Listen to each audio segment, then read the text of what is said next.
nos panélistes ce soir seront Willy Manga d'Afrinic, Gaël Hernandez de PCH. PCH, comme ça, c'est une structure qui s'assure de développer Internet un peu partout dans le monde et ils accordent du support notamment au point d'échange Internet pour s'assurer de la résilience de l'infrastructure Internet. Donc voilà un peu quand Gaël pourra dire davantage. Willy Manga est afrinique et il s'assure de tout ce qui est déploiement des technologies IP, notamment IPv6, DNSSEC, API, ainsi de suite. Donc,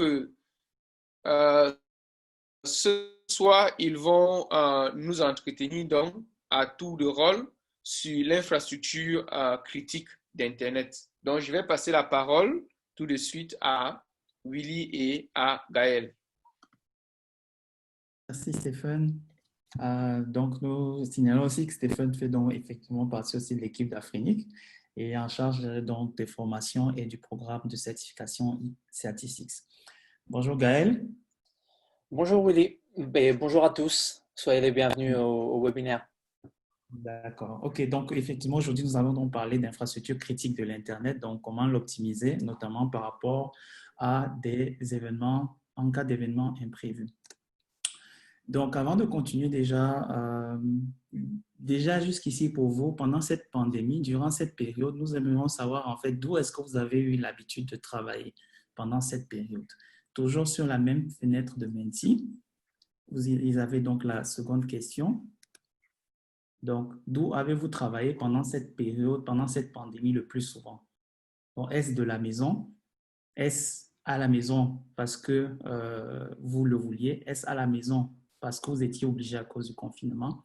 Est-ce à la maison? Est-ce au bureau comme d'habitude? Ou est-ce dans un espace de coworking?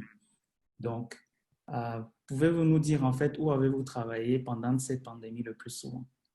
Donc, vous avez 4 possibilités et c'est toujours sur menti.com. Donc, c'est de nous indiquer soit si c'était à la maison parce que vous avez l'habitude, ou à la maison parce que vous étiez obligé à cause du confinement, ou bien au bureau comme d'habitude, ou dans un espace de coworking. Donc, nous attendons vos retours en fait sur menti.com. N'oubliez pas que nous allons utiliser cette page tout au long en fait de notre webinaire. Donc, n'hésitez pas en fait à garder cette fenêtre ouverte tout au long du webinaire. Donc, nous avons déjà 10 personnes. Nous sommes plus d'une trentaine. Je pense que tout le monde peut donner son avis. Jusqu'ici, la tendance, visiblement, c'est beaucoup plus à la maison à cause du confinement.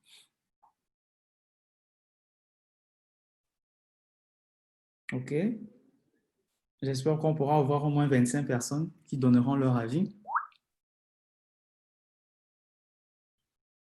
Donc, pendant ce temps, Gaël, à ton niveau, par exemple, d'où est-ce que toi, tu travailles le plus souvent pendant cette pandémie? Pour moi, ça n'a pas changé. Je serai maison par choix, car je travaille de la maison. L'équipe de PCH est assez décentralisée. On travaille, comme Stéphane disait, un peu dans le monde, un peu partout. Et du coup, ça fait que les équipes sont aussi assez décentralisées. Alors moi, je suis en Irlande, mais on a des collègues à Johannesburg, on a une collègue au Soudan, on a des collègues aux États-Unis, à Paris aussi. Et on travaille tous depuis, depuis notre bureau.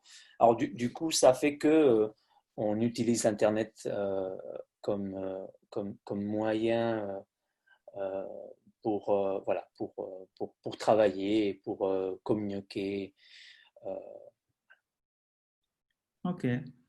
Bah, OK. Et de toute façon, la tendance telle qu'on le voit aussi, pour ceux qui ont déjà en fait participé, ils sont à 20, c'est qu'ils ont eu à travailler à la maison, eux, généralement, plus à cause du confinement. Mais je pense qu'on pourrait avoir quand même un peu plus d'avis, mais bon, c'est pas grave. Donc, la grande majorité, c'est à la maison, à cause du confinement. Donc, et en second lieu, donc, certains ont continué à travailler du bureau, comme d'habitude. d'autres à la maison parce qu'en fait, ils avaient le choix de le faire.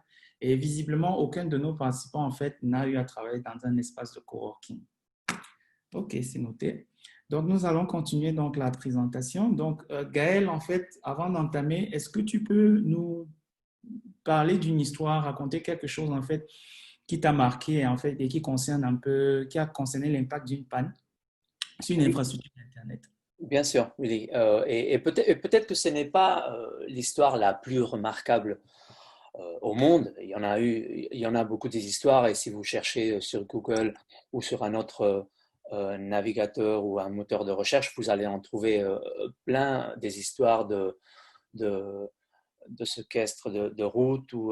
Mais cette histoire, elle était intéressante parce que je pense qu'elle elle répond un peu à cette idée d'avoir un événement qui est tout d'un coup très inattendu. Alors, je ne sais pas, peut-être certains d'entre vous rappelez peut-être, mais il y a eu une panne massive de courant à un centre de données Interaction à Francfort en avril de 2018.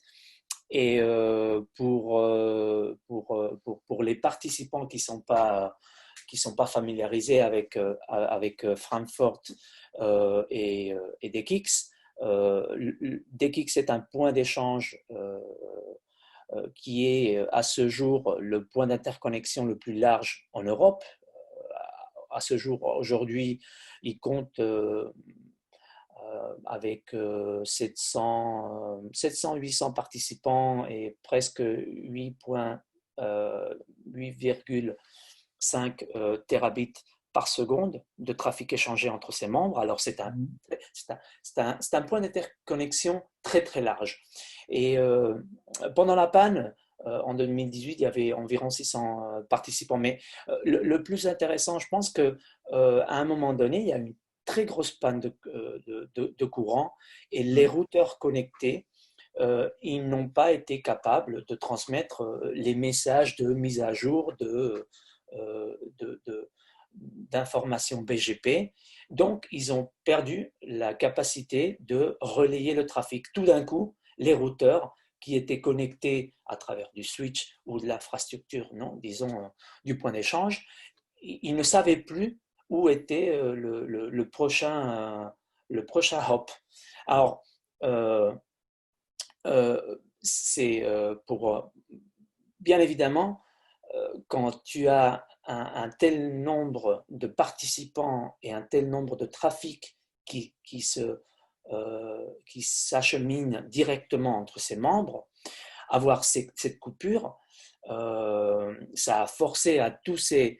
Ça a fait un effet de boule de neige. Et cet effet de boule de neige est un effet par lequel les fournisseurs d'accès doivent, du coup, car le peering ne marche plus, doivent utiliser leur fournisseur transitaire comme backup, ce qui, d'un moment, pénalise la performance, mais aussi met les fournisseurs transitaires sous stress, car il y a une hausse soudaine de la demande de leur capacité.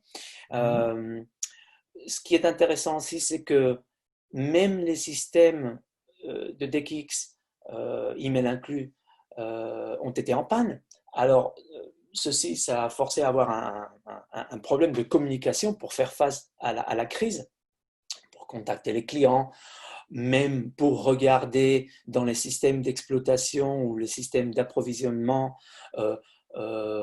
quels sont les ports des clients pour voilà. Alors du coup, c'est comme si cette panne avait fait voilà avait généré un impact Et sur ça a généré le en fait un système. impact sur toute Et l'info. voilà, et quelles sont les leçons alors qu'on tire de cet événement? Et la première leçon, si vous êtes allemand, je pense que j'ai vu qu'il n'y a pas beaucoup de collègues en Allemagne, mais voilà, la première leçon, c'est que même en Allemagne, les coupures de courant sont aussi possibles. Et même si c'est un événement qui est inattendu, il faut d'une certaine façon, voilà, il faut planifier, il faut compter que c'est quelque chose qui peut Voilà. Arrivé. Il peut arriver. Le peering a plusieurs. Alors, après, comme conséquence un petit peu plus, disons, hum, leçon un petit peu plus technique ou plus pratique, je pourrais dire que s'il y a une grosse dépendance avec un certain point d'interconnexion, si elle est jugée trop importante, cette dépendance, il est nécessaire d'avoir un deuxième point, un deuxième, de se connecter ou faire du peering à un deuxième point d'échange. Par exemple, Francfort a plusieurs points d'échange. Alors, si c'est jugé trop important, il faudrait compter avec un deuxième. Et après, il faut certainement envisager des pannes sur ces connexions de peering et ne pas avoir une dépendance totale sur ce peering pour bien dimensionner la capacité dont on a besoin chez les transitaires. Voilà. Alors, c'est peut-être pas l'histoire la plus remarquable. Il y en a eu beaucoup, beaucoup. Mais en tout cas, ça démontre un peu l'effet boule de neige qui peut se déclencher. Et c'est quelque chose que, comme opérateur de services critiques Internet, euh, il faut il faut comprendre l'impact qui peut avoir dans notre système et dans nos services. Voilà. Effectivement. Merci beaucoup, Gaël. Donc, en fait, avant d'entrer dans la partie la plus technique, donc on va aussi parler donc, de cette pandémie de manière générale. Comme vous savez, qui couvre le monde entier et qui a impacté les uns et les autres sur leur façon de travailler, leur mode de vie. Donc, à ce jour, vous voyez, elle a touché en fait les continents et nous sommes déjà pratiquement environ déjà presque 7 millions de cas à ce jour. Donc, en fait, l'impact dont on va vous parler ici, en fait, c'est, par exemple, vous avez constaté que avec cette période, beaucoup d'entre nous sont obligés de travailler de la maison par obligation. Et travail de la maison, en fait, oblige donc à ce que les uns et les autres revoient leurs habitudes de travail. Par conséquent, vous allez remarquer qu'il y a donc eu des outils qui ont eu le vent en poupe pendant cette période-ci. Il y a eu un des outils que certainement vous connaissez, que nous sommes en train d'utiliser, qui s'appelle Zoom, qui a vu, par exemple, sa valeur marchande, en fait, pendant cette période, augmenter drastiquement à cause justement de cette pandémie.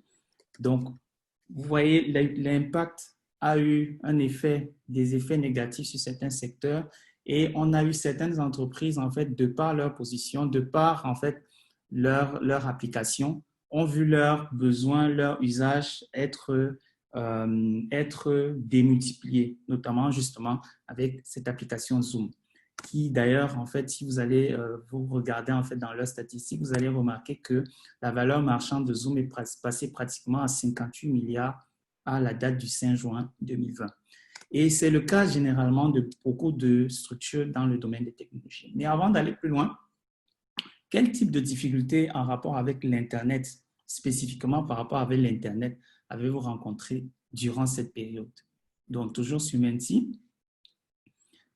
Donc, la question, c'est quel type de difficultés en rapport avec l'Internet avez-vous rencontré durant cette période, à votre niveau? Donc, c'est une question ouverte que nous vous posons. Donc, quelles difficultés avez-vous par rapport à l'Internet pendant cette période? Aucune. Ça, c'est pas mal. En fait, généralement, tu verras que ceux qui, par exemple, n'ont pas eu de soucis, peut-être ce sont ceux qui travaillent beaucoup plus chez des telcos, peut-être, ou ceux qui ont déjà l'habitude de travailler avec l'Internet. Ça dépend. Donc, 4 personnes nous ont déjà donné leur avis. Allez, nous sommes plus d'une trentaine. Je pense que les autres aussi peuvent donner. En fait, c'est de savoir donc quelles difficultés vous avez eues avec l'Internet pendant cette période. Donc, certains disent aucune. Certains parlent de la qualité de la connexion, lenteur de la connexion, l'instabilité de l'usage de Zoom, la stabilité de la connexion, le coût excessif. OK, donc par exemple, là, on a ce retour. Pour avoir une bonne qualité à la maison, au bureau, on s'est rendu compte que la bande passante était faible. Ouais. Donc, chez un fournisseur, il n'y avait aucune difficulté, ce qui est intéressant aussi. Oui, la stabilité de la connexion. Mais je note que par rapport à nos intervenants, apparemment, Gaël, pour beaucoup, en fait, ils n'ont pas eu de problème majeur. Enfin, c'est pas pour beaucoup, pour certains d'entre eux. Ouais. Voilà, donc, Quelques coupures, aucune stabilité. C'est intéressant. Ça peut dire, on va le voir un peu à continuation dans la présentation, mais ça peut dire peut-être que, voilà, que les capacités, qu'il n'y a pas eu de grands changements peut-être dans l'utilisation euh, de cette connexion Internet. Peut-être que c'est voilà, c'est peut-être un. Même si on a certains indicateurs qui peuvent montrer dans certains pays, les points d'échange ont subi une hausse, je pense que c'est pas un effet qu'on pourrait dire qu'on pourrait étendre à tout le continent africain. Et je pense qu'on a quelques réponses ici dans le menti. moi, je note aussi, donc, par exemple, pour certains, il y a eu justement une inversion des usages. Donc, du coup, le trafic, justement, résidentiel, en fait, l'usage, c'est beaucoup plus un usage résidentiel qui est fait, donc un usage de l'Internet à la maison. Donc, généralement, des connexions via le mobile. Donc, les uns les autres, on dit souvent Ouais. soit plus solliciter la connexion via le mobile, ou bien s'ils ont un modem à la maison qu'ils utilisaient, donc il a été beaucoup plus sollicité. Oui. Dans les pays où il y a l'état de l'interconnexion est assez riche, on est généralement capable de voir là dans les points, par exemple, d'interconnexion, une certaine hausse due justement à bon, les gens ont dû rester à la maison, il y a eu plus de loisirs, plus d'utilisation, tout d'un coup il y avait plus de vidéoconférences. Euh, et ceci peut se voir si finalement les fournisseurs de ces services ou de ces contenus sont aussi présents dans le pays. Si euh, pour se connecter à un appel Zoom, le serveur continue à être à l'extérieur et il n'est pas dans le pays, ça ne va pas changer vraiment le trafic ou ça ne va pas changer le patron d'utilisation. Alors voilà, c'est intéressant de voir un peu que certains, on voit quand même un grand pourcentage qu'on n'a pas trouvé de difficultés additionnelles. Oui, c'est un rapport aussi avec là, en fait, le type d'intervenants, de participants que nous avons à ce Oui, webinaire. oui, c'est vrai. Donc, nous allons donc maintenant donc aborder le vif du sujet. Donc, nous allons donc parler d'abord de qu'est-ce que c'est qu'une infrastructure critique de l'Internet. Ensuite, nous présenterons donc comment en fait ces infrastructures se sont comportées pendant cette pandémie. Et après, nous aborderons des recommandations sur comment est-ce que peuvent être optimisées ces infrastructures critiques en Afrique. Et si vous avez des questions, nous allons nous atteler à y répondre et aussi s'il y a des commentaires à effectuer.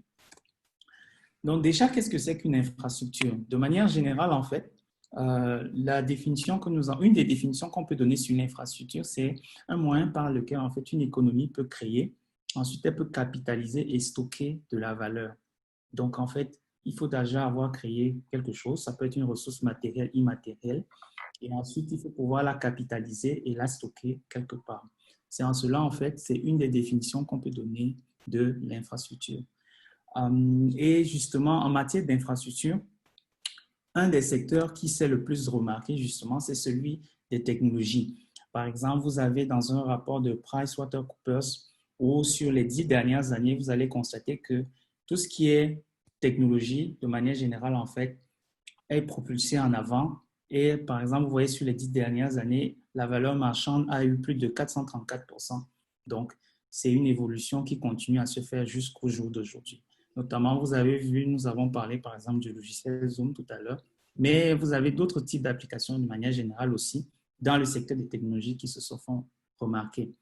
C'est encore plus poignant, plus, ça se voit beaucoup plus encore si on s'arrête spécifiquement à ce qui concerne l'Internet.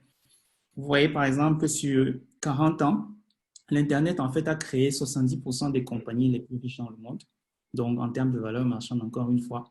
Et vous avez déjà dès les années 80, par exemple, IBM qui était déjà là et qui était toujours présent même dans les années 90. Et en 2019, si vous regardez, par exemple, par ce classement qui a été proposé, vous allez constater que pratiquement 7 sur 10 des entreprises, justement, ce sont les entreprises du secteur de l'Internet ou qui s'intéressent aux questions de l'Internet. Donc, abordons de manière générale un peu cet écosystème. On va le prendre de manière large. D'abord, l'écosystème de l'Internet avant d'aborder la partie critique. Donc, il vous faut bien sûr des bâtiments, donc des infrastructures, par exemple des data centers, tous les espaces où vous allez stocker les différents serveurs. Il faut des systèmes, des applications réseau, donc toutes celles qui vont aider à gérer, on va dire, tout ce qui sera en termes de protocole, de routage. Il y aura en général, l'Internet est constitué d'applications, beaucoup plus web, c'est la partie la plus visible, mais ce n'est pas que le web, il y a beaucoup d'autres types d'applications également. Bien sûr, tout ça est sous-tendu par des systèmes d'information et ce qui nous intéresse beaucoup aussi c'est ce qui constitue les réseaux ou, si vous voulez, les canaux de transport de ces informations. Par procédure, ici, en fait, nous allons en fait prendre en compte tout ce qui peut concerner les plans de restauration en cas d'incident. En anglais, on parle souvent de Disaster Recovery Planning. Donc, nous avons en fait un ensemble de procédures que vous allez déjà préparer justement pour pouvoir prévenir des incidents. Bien sûr, comme on a déjà commencé à le discuter tout à l'heure avec Gaël, et vous allez le voir aussi par la suite, on ne peut pas tout prévenir, bien sûr, mais c'est important d'avoir déjà un certain nombre de procédures. Et tout ceci ne peut pas se faire sans la ressource humaine. Vous me direz qu'au jour d'aujourd'hui, nous utilisons de plus en plus de composants intelligents, automatiques, bien sûr, mais nous avons également besoin de la ressource humaine pour pouvoir assurer un minimum de choses, un minimum d'intervention, un minimum d'appréciation en fait sur ces éléments qui constituent notre écosystème.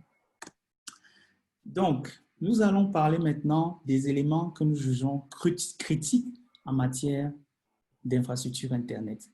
Et ces éléments, nous en avons 5 que nous avons essayé d'énumérer. Nous avons donc les points d'échange que nous considérons critiques. Nous avons ce qui constitue l'infrastructure DNS qui sera abordée, nous allons en parler. La fibre locale, il faut une fibre locale qui soit la plus compétitive possible. Bien évidemment, il vous faut également la ressource humaine qui soit compétente. Et ça, c'est un aspect justement très critique dans la gestion. Et tout ceci doit reposer idéalement en fait dans des data centers, dans des espaces neutres. Donc, c'est un peu l'ensemble des 5 composants que nous allons évoquer et que nous jugeons critiques par rapport à l'Internet. Donc, pour cela, Gaël va nous présenter, en fait, Gaël, vas nous parler un peu de, on va dire, l'ensemble de ces points en abordant déjà un peu qu'est-ce que c'est, qu'est-ce qui les rend critiques, comment cela va-t-il affecter en fait l'expérience utilisateur, comment cela peut-il bénéficier aux pays respectifs. Merci Willy. Je vais essayer de faire une petite présentation pas trop longue, mais je vais essayer d'aborder les sujets de telle façon que même si vous n'êtes pas un expert ou si vous ne les connaissez pas, vous sortiez du webinaire en vous disant « Ah, ok, je comprends un petit peu plus, je ne savais pas, mais maintenant, j'ai appris quelque chose d'utile. » Alors, comme Willy disait, on a choisi ces éléments, on a jugé qui sont critiques dans une certaine mesure. Voilà, mais c'est notre jugement. Peut-être que dans vos contextes et peut-être que dans vos pays, un des éléments n'est pas si critique ou alors, bon, voilà, chacun peut faire un jugement qui est un petit peu différent, mais je vais essayer d'aborder les différents éléments et vous convaincre d'une certaine façon qu'ils sont, d'une manière ou d'une autre, critiques à leur façon. Alors, pour commencer, les points d'échange Internet, ils fournissent une plateforme neutre qui permet les réseaux de toute taille et d'origine de s'interconnecter, d'échanger du trafic entre eux. Alors, d'un point de vue économique, les points d'échange Internet sont le lieu où la bande passante Internet est produite, un peu comme dans une usine. Alors, on utilise, dans les points d'échange Internet, on utilise des accords de peering entre ces participants. Ils accordent d'échanger le trafic de leurs clients, généralement sans un échange économique, ce qui fait que cette bande passante est créée à le coût le plus bas possible. Alors, le travail, disons le business des fournisseurs est de transporter donc cette bande passante du lieu de production, qui est ce point d'échange, au lieu de consommation. Où est-ce que nous, les personnes dans nos bureaux ou dans nos maisons, cette consommation se fait pas dans les points d'échange, qui est généralement une infrastructure composée de switches, de routeurs dans un centre de données, un bâtiment qui est quelque part, peut-être à côté de l'aéroport, ou peut-être dans la zone industrielle, ou peut-être dans le centre, dans un hôtel dans le centre-ville. Mais nous, on l'utilise et on le consomme chez nous. Alors, c'est les fournisseurs qui font ce travail de transport. Alors, dans la plupart des pays, les points d'échange sont construits de sorte que cette bande passante puisse être produite localement plutôt que d'être importée d'un autre point d'échange dans un pays voisin. Alors, si on fait une comparaison, c'est comme si pour les légumes frais, un pays peut avoir ses propres fermes et produire les légumes localement, et donc tu peux devenir autosuffisant, indépendant et payer moins pour des produits qui sont plus frais, ou on peut les importer d'ailleurs et perdre tous ces avantages. Alors, je pense que c'est clair que l'option de ne pas avoir un point d'échange est une option qui nous désavantage comme pays, et qui nous désavantage car on a besoin d'importer cette bande passante d'ailleurs, et généralement ce n'est pas de la porte à côté.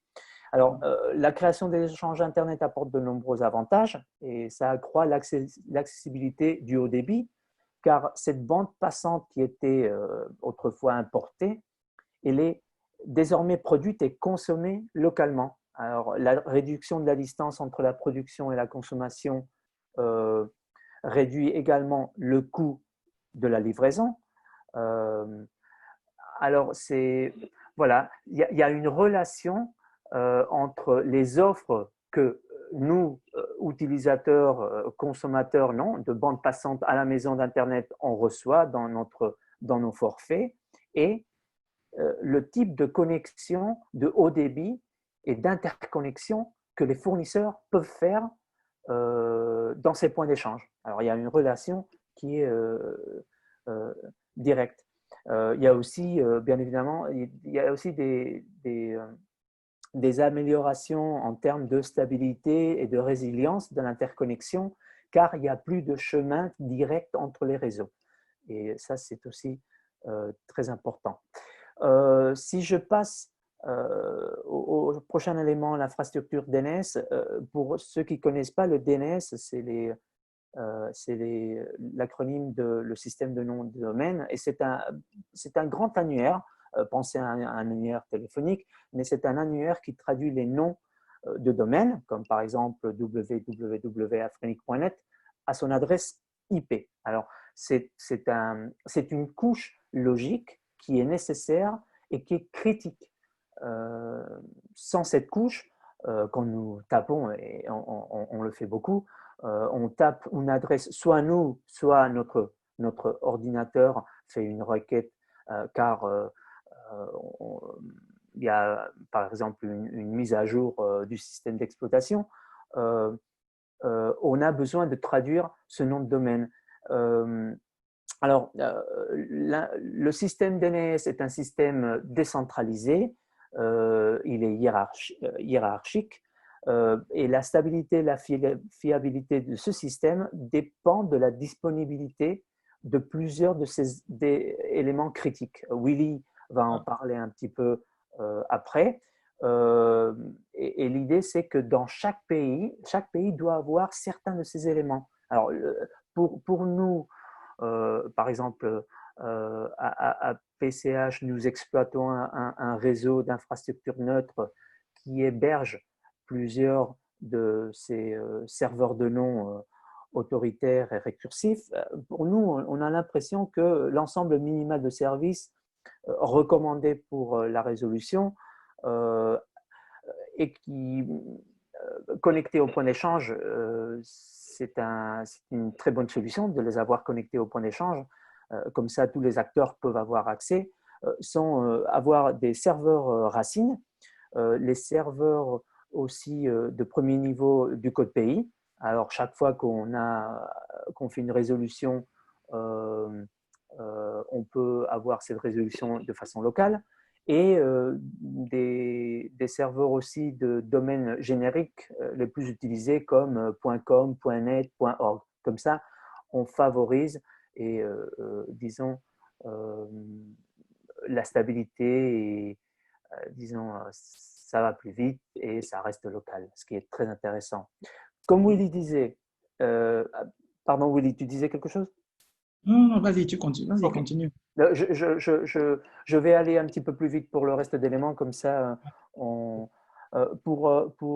le sujet de la fibre locale compétitive, je pense que l'idée, c'est qu'il est nécessaire d'avoir plusieurs organisations, entreprises capables de déployer de la fibre optique et pour avoir de différentes routes et chemins entre grandes villes, entre les capitales, entre les différents arrondissements, car si un câble tombe en panne, ça passe, c'est quelque chose qui n'est pas, c'est assez fréquent, il est important d'avoir un deuxième chemin redondant. Alors, la concurrence entre acteurs est aussi un vecteur d'innovation, mais généralement, on a besoin d'une certaine réglementation, surtout dans les pays en développement où le coût du déploiement est très, très élevé.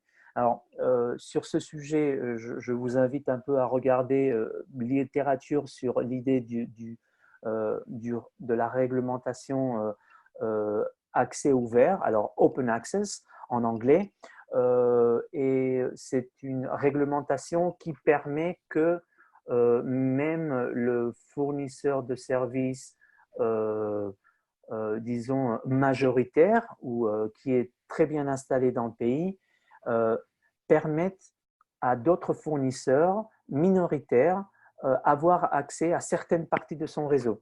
Alors, pour disons, créer une certaine concurrence. L'idéal, finalement, c'est d'avoir beaucoup de fibres disponibles à un coût relativement bas pour que les fournisseurs d'accès aient de plusieurs chemins pour arriver voilà, dans nos maisons, dans nos bureaux et dans les différents centres de données, bâtiments. Et ce sera donc l'utilisateur final qui sera en fait, je veux dire, le grand bénéficiaire de cette compétitivité. Oui, oui. Finalement, c'est lui qui est bénéficiaire et ça peut passer par un besoin de réglementation. Ça dépend des pays, ça dépend des politiques et ça dépend de l'état de l'infrastructure et l'évolution. Il y a certains pays, par exemple, je connais que le Rwanda est un pays dans lequel il n'y a pas de, il y a beaucoup de fibres optiques et disons les systèmes, pardon, il n'y a pas de, comment dire, l'infrastructure de cuivre est très très limitée et comme elle est très très limitée, ils ont investi en fibre optique. Dans d'autres pays, c'est plutôt le contraire. ce qui n'est pas positif, car finalement, c'est la fibre, le système le plus… la fibre est, disons, l'infrastructure la plus compétitive en termes de vitesse et de performance voilà, pour l'Internet. En termes de ressources humaines et compétences, même si, je pense que c'est un élément qui est critique et c'est compliqué parfois de voir jusqu'à quel point il est nécessaire pour un pays de garder les bons ingénieurs et de former des bons ingénieurs, de les garder et d'essayer qu'ils ne partent pas, qu'ils restent, disons, pour améliorer l'état de l'infrastructure dans le pays. C'est un challenge justement, pour ne pas te couper, surtout dans le continent africain, en fait, de pouvoir justement garder ces ressources humaines afin de pouvoir travailler dans ces secteurs-là. Parce que effectivement, pour pouvoir maintenir ce dont tu parles, il faut des ressources humaines compétentes. Nous en avons. Et donc, il est dans l'intérêt, en fait, de nos communautés, justement, de pouvoir maintenir ces compétences humaines dans le continent pour pouvoir justement gérer ces infrastructures. Oui, tu peux continuer. Voilà, merci, Willy. En termes de centres de données ou de data center, voilà, pour ceux qui ne connaissent pas ou n'ont pas disons qui ne sont pas familiarisés, les centres de données, c'est, voilà, on parlait avant de bâtiments, c'est un bâtiment qui est conditionné pour héberger des équipements de télécommunication, comme sont des switches, des routeurs ou des serveurs. Et les services qui sont fournis par ce data center sont voilà, des services de sécurité et d'accès. Généralement aussi, il y a des services d'interconnexion. Il y a aussi des services de courant avec plusieurs sources. Généralement, il y a aussi des générateurs au cas où il y aurait des pannes d'électricité. Ils sont généralement, ils peuvent être construits et gérés par des différents acteurs. Dans les universités, par exemple, l'État peut aussi construire des centres de données pour stocker leurs données. Généralement, et ce qui est intéressant, c'est que quand le marché commence à développer, il y a des centres de données neutres qui se construisent. C'est généralement des acteurs privés qui le construisent et ça permet d'avoir… Parce que normalement, sinon, c'est les fournisseurs d'accès à Internet, ils construisent les centres de données pour leur propre équipement, ce qui est tout à fait normal puisqu'ils ont des besoins qui sont très spécifiques. L'idée d'avoir des centres de données neutres, c'est qu'ils permettent à des serveurs ou à des acteurs qui vont louer des services d'hébergement. Et du coup, on va commencer à avoir plus de contenu local installé à l'intérieur du pays. Et ceci est très important car ce n'est pas pareil si, par exemple, l'Université d'Abidjan a ses contenus installés, hébergés, pardon, dans un centre de données qui est rattaché au point d'échange du CIVIX, car si ces services sont rattachés au CIVIX, ça veut dire que tous les étudiants, soit à la maison, soit depuis le campus, peuvent avoir accès à ces ressources directement sans passer par Paris ou sans passer par Marseille. Mais si ces infrastructures ne sont pas là ou ne sont pas installées physiquement à l'intérieur du pays, ça veut dire que le trafic, ça veut dire que voilà, on va aller chercher ces ressources un peu trop loin. Et un peu trop loin, ça se traduit, pardon Willy, je te passe la parole, à ce que nos participants disaient au début, l'Internet est un peu lent, ça coupe, voilà, c'est pas bon. Alors, disons que voilà, j'ai fait cette petite overview des éléments. Je te passe la parole, Willy, si tu veux complémenter ajouter. Oh, tout à fait. Donc, en fait, on va revenir sur un point. Il y a un intervenant, Nia, qui demandait qu'on revienne un peu sur la fibre locale. Donc, de reparler en fait ce qu'on entendait par la notion de fibre locale ici, de la problématique ici abordée. Donc, à ce niveau, très rapidement, en fait, on parlait du fait que c'est important qu'il y ait déjà la fibre à disposition dans l'environnement où vous trouvez et qu'elle soit la plus compétitive possible. C'est-à-dire que des mécanismes doivent être mis en place pour que, de un, qu'elle soit répandue, de deux, qu'elle ne soit pas juste, en fait, exploitée par, on va dire, un seul ou une minorité d'opérateurs, mais par une diversité d'opérateurs parce que cela aura aussi un impact justement aussi sur à la fois le type d'offre que pourra avoir l'utilisateur final, la qualité également du service. Donc, les utilisateurs finaux auront en fait une diversité de choix. Il y a également Frumens qui posait une question de savoir, en dehors de la ressource humaine, comment savoir en fait si le pays dispose de toutes ces infrastructures et quel impact cela peut avoir. Bon, pour la seconde partie de la question de Frumens, on va y répondre par la suite. Oui. Maintenant, pour savoir si le pays dispose des infrastructures, bon, Gaël pourra me compléter, mais de manière générale, ça dépend en fait de, on va dire, des indicateurs fournis, soit par exemple, si on parle de points d'échange, vous avez des espaces où on peut avoir ces informations sur les points d'échange. Il y a des annuaires, notamment PCH qui en a un. Vous avez les points d'échange eux-mêmes en fait, présentent leurs informations. Si on parle par exemple de la fibre optique, il faut savoir qu'il y a des sites qui présentent également ces aspects. Donc, nous allons un peu les aborder beaucoup plus loin. Oui, oui, je vais pas ajouter grand-chose. Je pense que il y a des sites, il y a des annuaires, il y a des endroits où on peut trouver ces infos.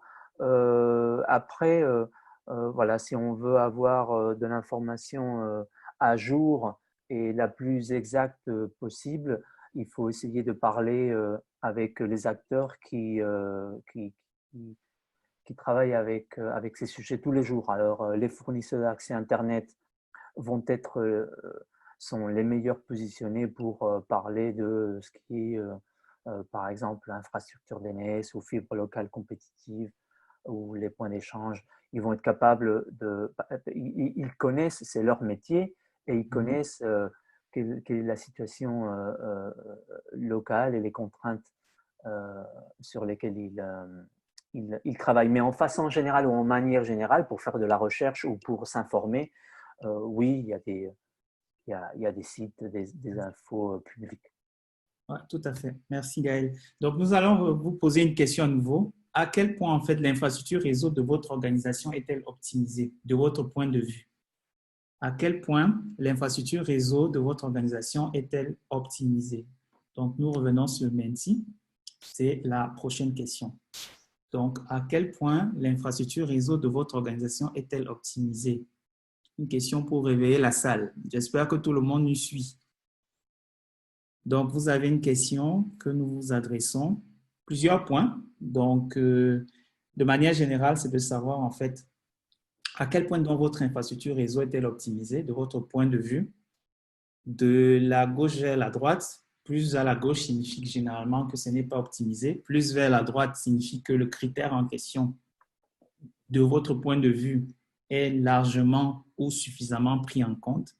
Donc, c'est la question que nous vous posons. Et donc, cette question se décline en plusieurs critères. Donc, est-ce que vous faites du peering au niveau de votre point d'échange local?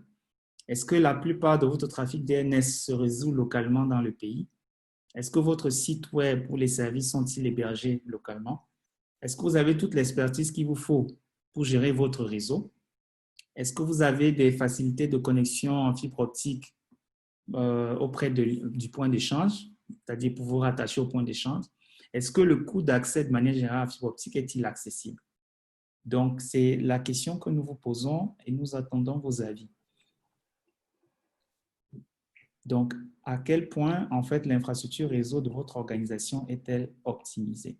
Je pense que peut-être que je pense que quand tu as repris la question du chat sur la fibre et la compétitivité de la fibre, je pense que peut-être que j'ai pas mis suffisamment l'accent sur l'aspect que la concurrence entre acteurs qui déposent et qui déploient de la fibre a une relation directe avec le coût d'accès. Parce que si on n'est que deux acteurs à avoir de la fibre, forcément le prix va être plus élevé que s'il y en a plusieurs qui vont généralement essayer voilà, de capturer des clients et voilà, finalement la fibre a une capacité qui peut se… Il y a une capacité, on ne va pas dire dans l'infini, parce que ce n'est pas infini, mais il y a une très grosse capacité par rapport à d'autres technologies. Ouais, effectivement. Donc, nous avons 9 personnes qui ont participé jusqu'ici. Est-ce que la vingtaine, trentaine de personnes que nous avons aujourd'hui peuvent donner leur avis? Vous n'aurez pas besoin de mentionner votre organisation, c'est juste nous indiquer de manière générale. Donc, qu'est-ce que vous estimez par rapport à ces différents critères qui portent soit sur généralement le peering au niveau du point d'échange, la résolution DNS, l'hébergement local des applications, et également de savoir si vous disposez de l'expertise qu'il vous faut. Et également, nous abordons l'aspect concernant la fibre optique et son accessibilité par rapport à vos environnements respectifs. Donc, jusqu'ici, nous avons 11 personnes qui ont participé.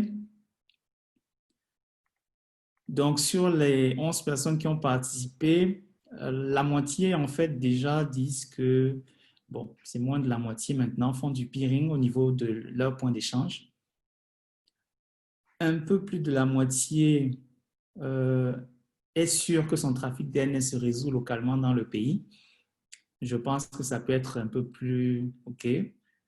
J'aimerais bien savoir comment est-ce que vous faites pour vous rassurer que le trafic DNS se résout localement. Ce serait intéressant à demander aux uns aux autres. Un peu moins de la moitié, en fait, ont leur service hébergé localement, visiblement. Bon, OK. Je vois que pour les participants en fait, à ce webinaire, nous voyons que visiblement beaucoup d'entre vous ont l'expertise qu'il faut pour gérer. C'est une très bonne chose. Voilà. Ouais. Ce serait bien si on peut avoir au moins 20 participants, une vingtaine de personnes qui donnent leurs avis. Si Gaël, tu as peut-être un avis à donner, une remarque par rapport à un peu ces tendances.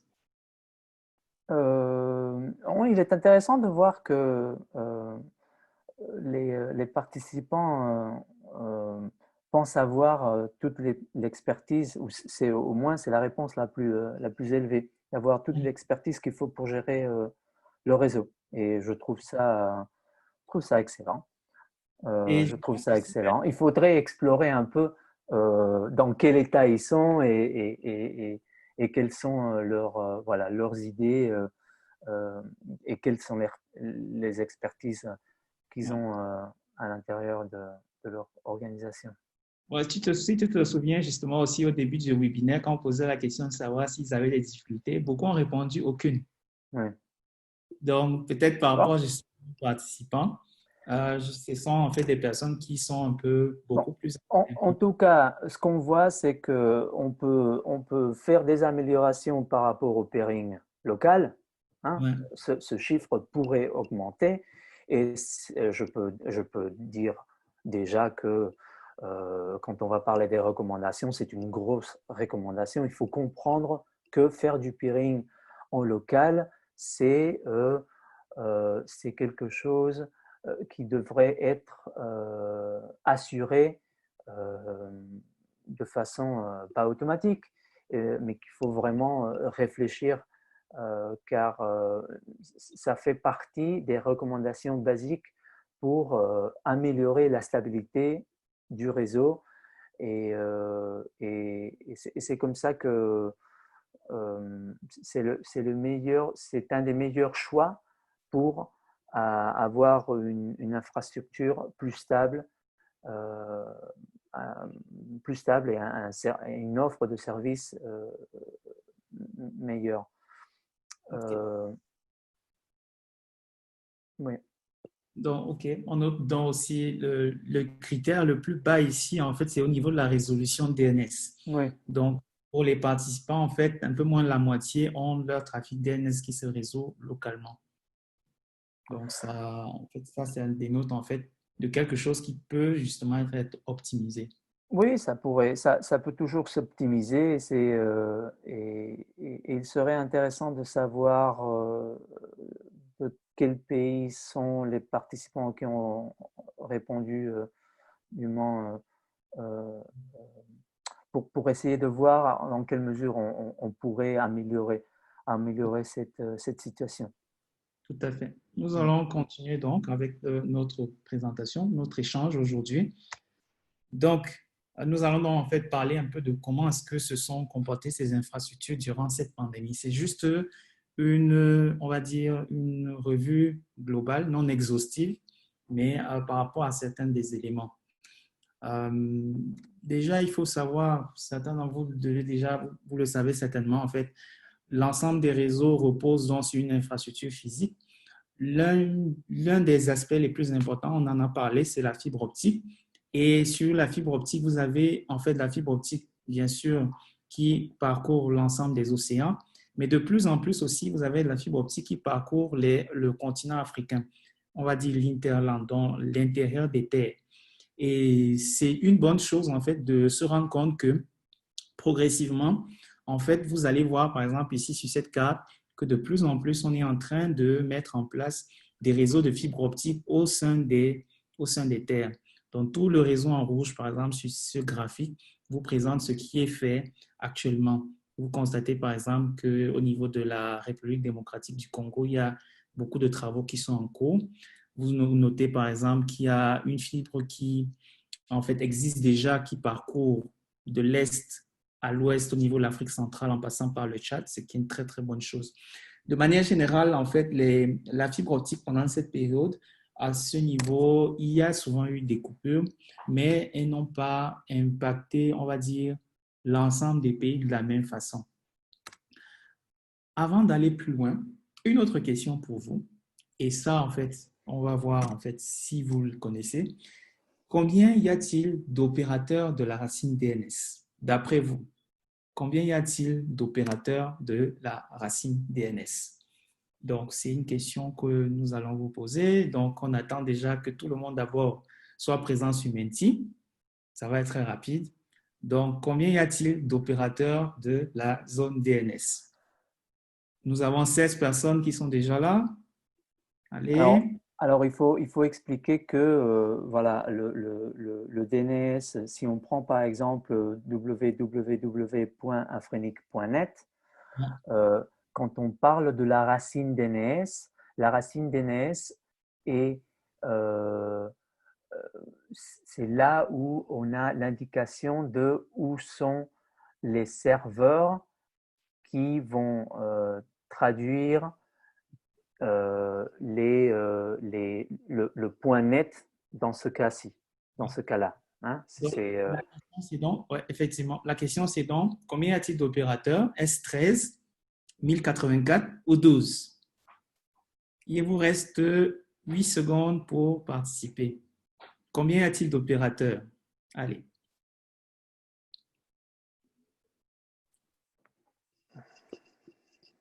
Oh là là! Tout le monde a dit 13 opérateurs et une seule personne a trouvé la bonne réponse. Donc, en réalité, il y a 12 opérateurs et il y a 13 instances. Donc, voilà. Donc, félicitations à la personne qui a trouvé, en fait, la bonne réponse jusqu'ici. Donc, c'est donc ce que nous allons donc aborder par la suite. Donc, nous allons donc parler, en fait, rapidement, en fait, des serveurs racines. Comme vous pouvez le voir dans cette illustration, nous avons environ actuellement, au niveau du continent africain, 101 instances qui sont donc gérées par 12 opérateurs. Et donc, qui sont donc gérés par 12 opérateurs. Et il y a 13, en fait, identités. Donc, il y a 13 identités, 12 opérateurs. C'est-à-dire, donc, en réalité, il y a un opérateur qui gère 2 identités. Et comme vous pouvez le voir dans ce graphique, les serveurs racines les plus utilisés sur le continent africain, donc les identités les plus utilisées sont les identités par ordre décroissante D, E et F, donc qui sont les plus utilisées. Donc, juste peut-être vous montrer rapidement au niveau donc, de leur répartition. Donc, comme on disait, au niveau du site justement de présentant les serveurs racines, vous avez en Afrique du Sud, par exemple, Johannesburg, je pense, dispose de la plupart, c'est la ville qui dispose actuellement de la plus grande richesse en termes d'identité de serveurs racines. Donc, mais vous avez donc une répartition, on va dire, un peu sur tout le continent africain, un peu moins dans certaines zones que par rapport à d'autres. Donc, Je voudrais préciser, Willy, si je peux, que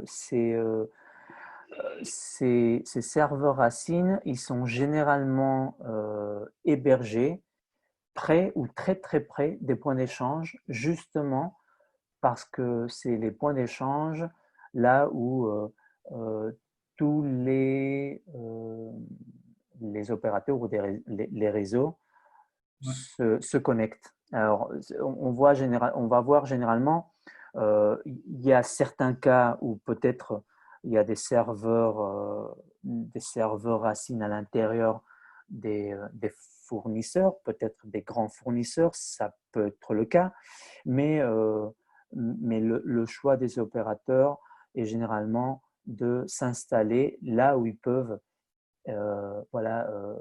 fournir du service au nombre le plus grand possible d'acteurs. Et c'est au point d'échange. oui. Nous profitons de l'occasion pour répondre à la question de Pascal qui demandait en fait si on peut connaître les noms de ces opérateurs. Donc, sur la page en fait qui présente les serveurs racines, vous avez donc les noms de ces opérateurs. Donc, de manière générale, comme je disais, vous avez donc 12 opérateurs de A jusqu'à M. Il y a 12 opérateurs qui gèrent donc 13 instances. Donc, par exemple, VeriSign qui en gère 2, justement. Vous avez l'ISC qui s'occupe notamment d'un logiciel que certains d'entre vous connaissent qui s'appelle Bind. Vous avez Cogent qui en gère un. L'Université de Maryland qui est donc également l'identité la plus répandue sur le continent africain. Vous avez la NASA. Vous avez l'ISC, comme je disais, encore une fois, le département de la défense aux États-Unis, le laboratoire de la recherche aux États-Unis, de l'armée, NetNode, qui se trouve, si je ne me trompe pas, en Suède. Oui. Et en Suède, donc VeriSign. Donc, et au niveau de K, l'identité K est gérée par le RIR RIP NCC. L'identité L est gérée par l'ICANN et l'identité M est gérée par le projet White. Voilà donc pour les identités et au niveau des opérateurs. Donc, nous, en fait, ce que nous voulions vous dire de manière générale ici, c'est juste que vous avez donc une diversité d'identités, ce qui est très important justement pour le DNS. Et ce qu'il faut noter, c'est que le trafic, généralement, au niveau des instances, n'a pas subi une dégradation particulière pendant cette période, ce qui est une très bonne chose déjà. Ce qui aurait aussi été intéressant, c'est aussi d'avoir justement, par exemple, des trafics concernant les CCTLD des pays respectifs. Donc, c'est aussi quelque chose sur lequel, en fait, généralement, on va vous encourager, c'est d'avoir vos CCTLD à la même image que les serveurs racines, qu'ils soient également logés en termes de réseau le plus proche possible de vos réseaux. Donc, ça aide à pouvoir résoudre beaucoup plus rapidement. Donc, maintenant, nous allons aborder des points d'échange. Et là, vous avez une représentation de la plupart des points d'échange qui sont actifs actuellement sur le continent africain. Et nous en avons 57. Donc, Gaël va donc en parler très rapidement. Donc, au niveau d'un certain nombre de trafics, comment ils se sont comportés pour certains des points d'échange. Encore une fois, ce n'est pas exhaustif, mais c'est juste une représentation de certains d'entre eux. Oui, Gaël, tu peux Oui, nous je faire... voulais. Merci, Willy. Je pense que en préparant un peu le webinaire, j'ai contacté les collègues du Civix car on avait trouvé que leur graphique était assez significatif. Vous pouvez voir que pendant le mois de mi-janvier, mi-février, il y a eu un des opérateurs a eu un petit problème technique qui a fait que du coup le trafic s'est il y a eu c'est pas que ça s'est dégradé, mais ils n'ont pas acheminé de trafic sur le point d'échange. Mais vous pouvez voir qu'à partir du mois de mars, avril et mai, il y a une tendance à la hausse. Et c'est cette tendance à la hausse qu'on m'a confirmé sur les collègues du Civics, qui est justement, doit être en relation à voilà, les effets de confinement de la pandémie. Les gens restent chez eux, il n'y a plus d'activité en ligne et voilà, il y a une certaine hausse qu'on peut voir de trafic échangé à l'intérieur du pays. Ce n'est pas en Europe, on a trouvé que des chiffres, les chiffres que les fournisseurs d'accès ou que même les points d'échange ont vu étaient aux alentours entre 20% et 40% de hausse. Ce n'est pas le cas ici dans ce trafic du Civics.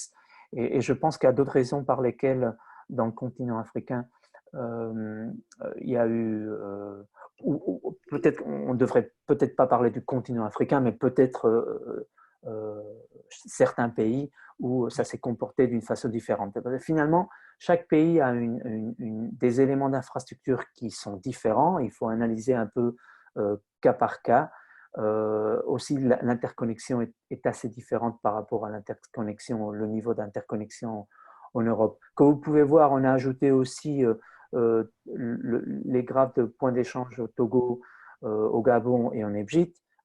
Vous pouvez voir que pour ces cas-là, on ne peut pas vraiment tirer des leçons, on ne voit pas vraiment des tendances. Alors, il faudrait, voilà, il est parfois beaucoup plus difficile de faire une analyse et dans ces cas-là, il faudrait vraiment contacter les opérateurs pour essayer de comprendre ce qui se passe. On peut voir dans le cas du KX en Égypte, on peut voir il y a une certaine hausse à partir de mars, mais après ça redescend. Et au Gabon, je pense que leurs stats, on a l'impression qu'il y a un petit souci avec le savoir.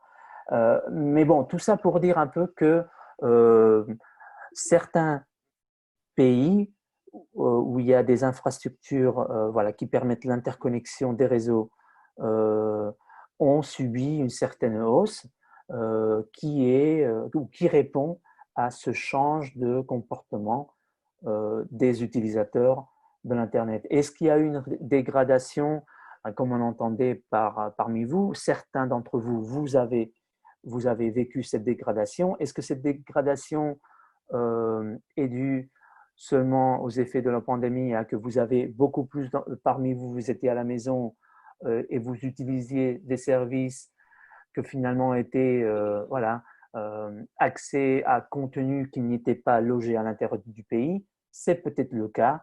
Est-ce qu'on peut l'affirmer dans tous les cas? Non, on ne peut pas l'affirmer dans tous les cas. Est-ce qu'il y a des recommandations ou des recommandations à faire pour éviter ceci?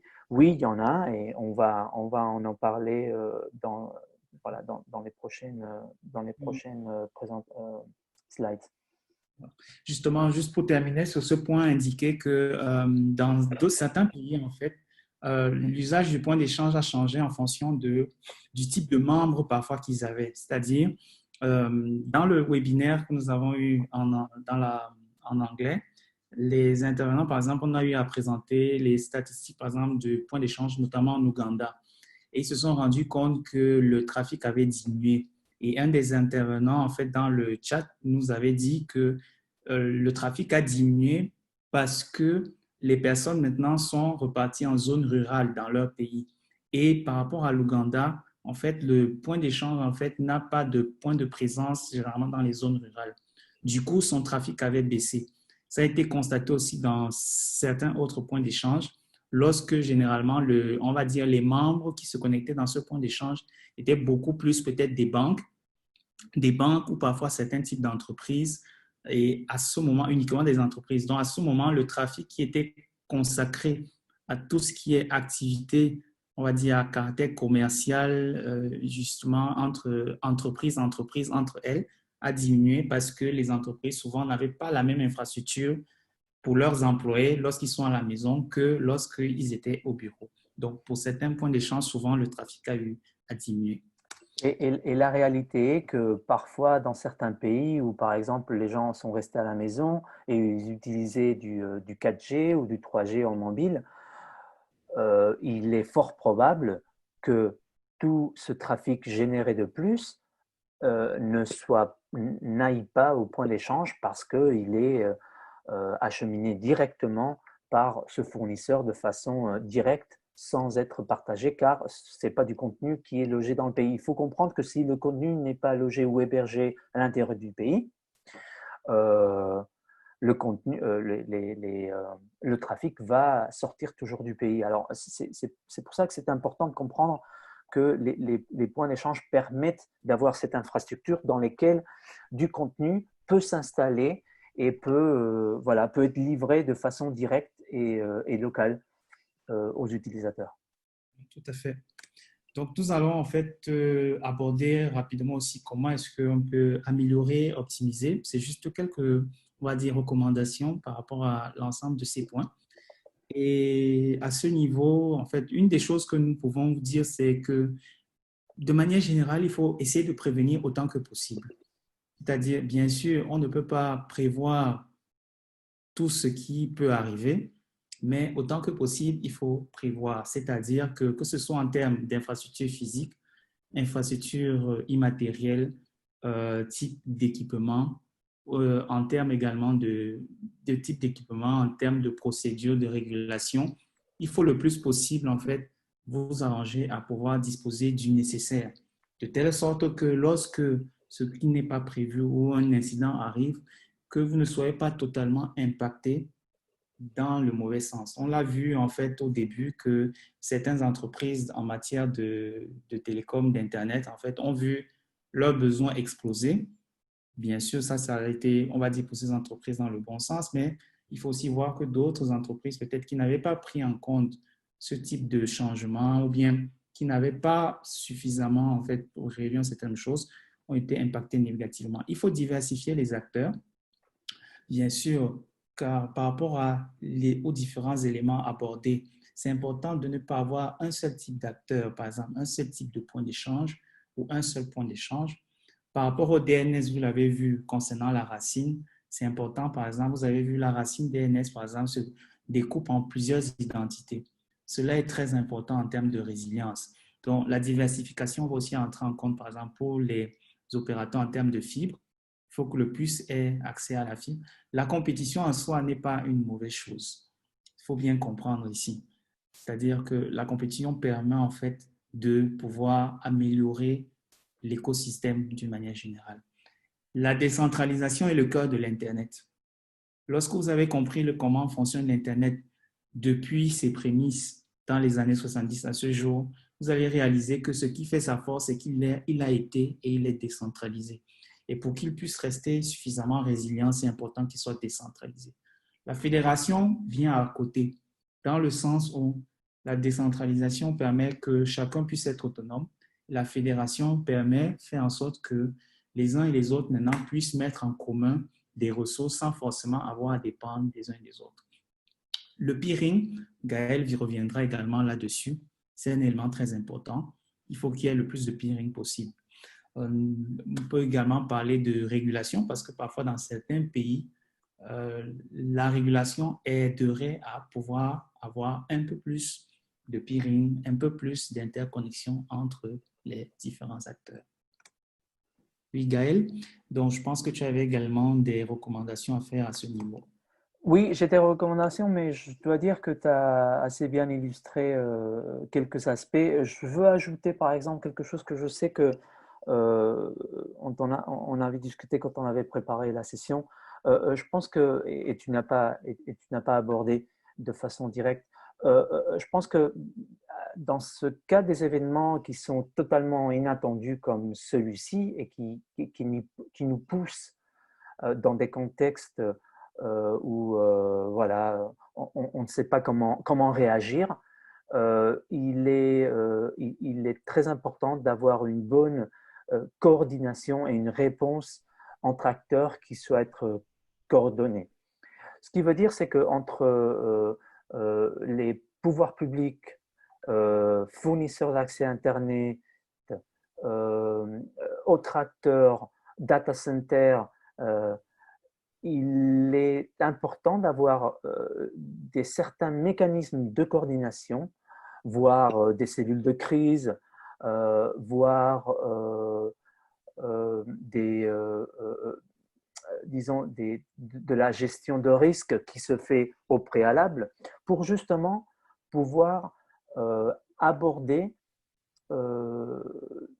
des situations qui sont tout à fait inattendues. Alors en Europe, on a vu certaines mesures qui ont été prises pour éviter la dégradation. Alors toutes ces mesures, certaines de ces mesures, il faut comprendre qu'il faut les prendre dans un contexte où voilà, il faut partager dans ces mêmes tubes, dans ces mêmes fibres optiques, il faut partager loisirs et travail. Alors c'est vrai qu'il y a eu certaines mesures qu'on pourrait en parler ici, par exemple Netflix et plusieurs d'autres disons opérateurs de contenu, on leur a demandé de diminuer la qualité de certains de ces services pour justement qu'il n'y ait pas une dégradation de la qualité d'expérience d'utilisateur. Mais ça répond à, voilà, comme je disais, une certaine coordination entre acteurs qui est fondamentale. En termes d'optimiser des éléments spécifiques, je pense que chaque pays devrait, ou laissez-moi, voilà, les réseaux télécoms qui fournissent des services Internet dans chaque pays devraient être capables de se rejoindre des forces pour bien analyser ces éléments, ces différents éléments, et voir en quelle mesure ils peuvent optimiser et améliorer. Et ensemble ou pas ensemble, mais généralement, une coordination entre ces parties prenantes qui sont à la fois concurrentes, mais à la fois doivent coopérer et collaborer. Cette collaboration, elle est fondamentale dans des situations de crise. Et on peut voir, par exemple, dans certains cas en Europe, je connais le cas, et je ne sais pas si c'est le cas en Afrique, c'est peut-être le cas, certains opérateurs qui traditionnellement ne font pas de peering au point d'échange, ils ont décidé d'avoir du peering. La décision de ne pas avoir du peering, généralement, est une décision commerciale, car eux, ils fournissent des services de transit. Alors, si tu fournis des services de transit, tu ne, disons entre guillemets, tu ne vas pas offrir du peering à tes concurrents. Mais dans ce cas-là de cette pandémie, ce cas-là il est documenté, vous pouvez le trouver, c'est Telecom Italia, et il a été disponible pour faire du peering dans les points d'échange en Italie. 3 points d'échange en Italie, à Rome, à Milan et à Turin. Et c'est une réponse à un besoin de la population et un besoin des utilisateurs. Alors voilà, c'est intéressant de voir ces aspects. En termes de centres de données, voilà, ce n'est pas toujours le cas que les pays ont ont ce bâtiment disponible. Mais il faut compter que c'est quelque chose de nécessaire et il faudrait essayer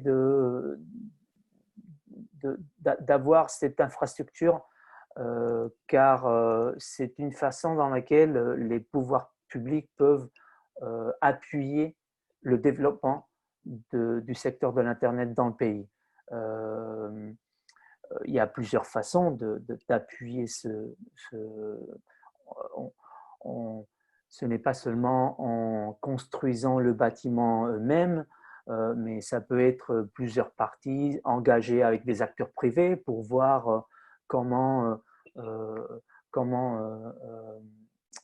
appuyer leur investissement pour qu'ils puissent, l'acteur privé, développer ce centre de données. Mais il est important d'avoir au moins un centre de données dans le pays qui soit neutre et par neutre, voilà, qui soit neutre pour développer, comme Willy écrit, l'écosystème Internet. L'écosystème Internet, c'est aussi les sites web, les services d'information, c'est les systèmes des banques, c'est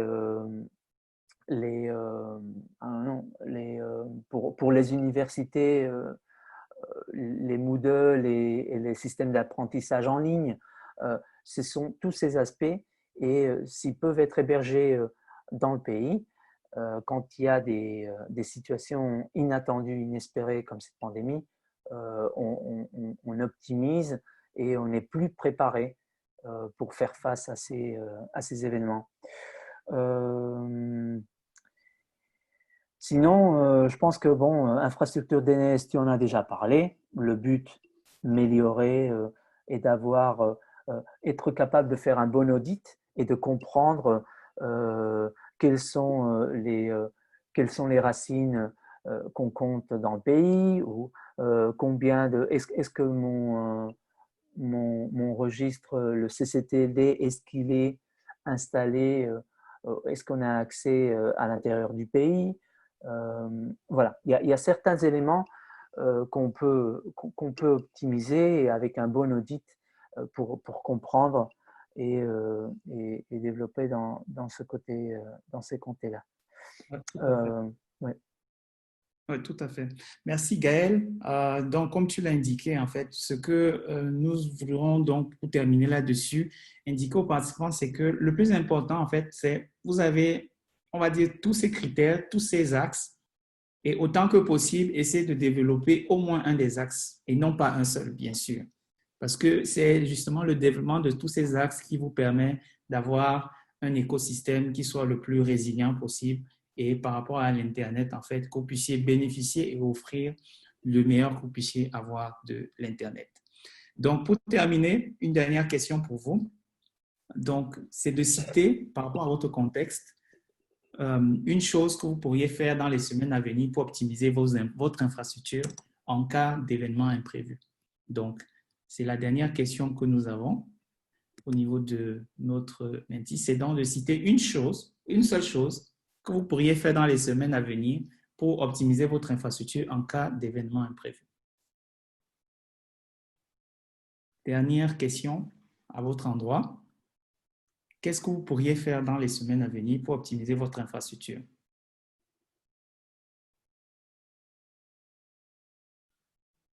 J'espère que nous ne vous avons pas perdu. Nous sommes déjà à la fin du webinaire. Est-ce qu'il y a une chose que vous pourriez faire pour optimiser votre infrastructure dans les semaines à venir, de manière générale?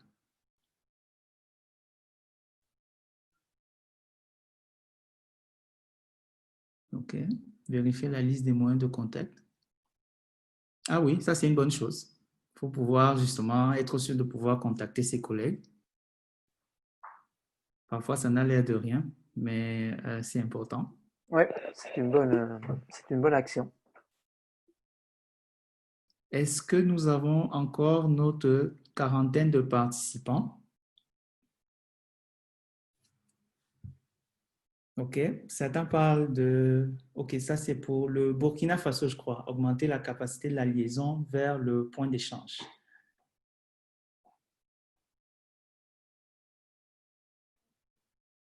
Améliorer les bonnes pratiques, bien sûr, c'est ce que nous pouvons vous recommander le plus possible.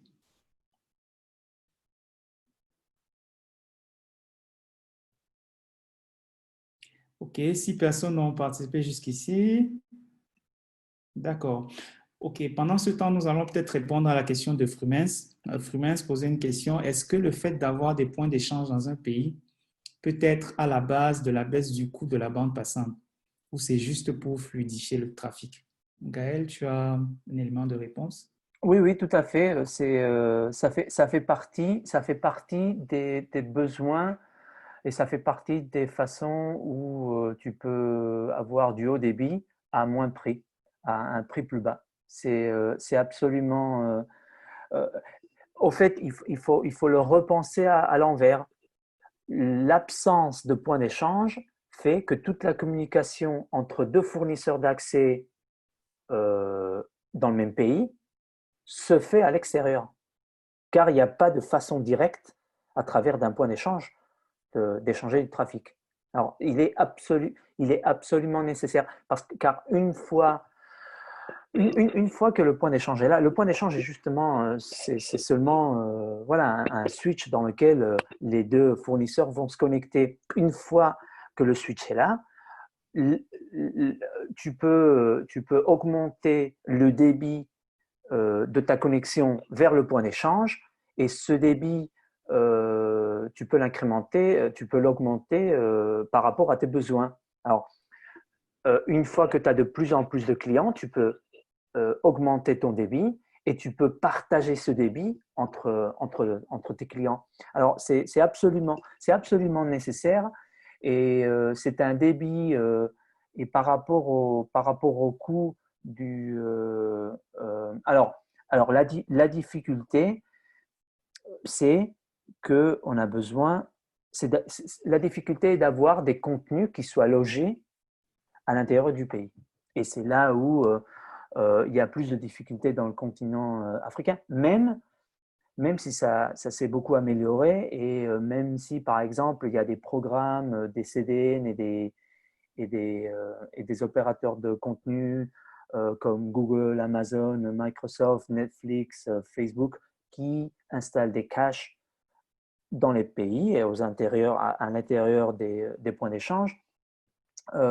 Ça aide déjà un peu, mais on a besoin de voilà, que les managers, que les responsables d'IT ou de réseau des banques, des universités et de services de l'État comprennent l'importance d'avoir des liens et d'avoir le réseau connecté au point d'échange. C'est très important, c'est des ressources qui sont extrêmement utiles pour les utilisateurs du pays. Ouais.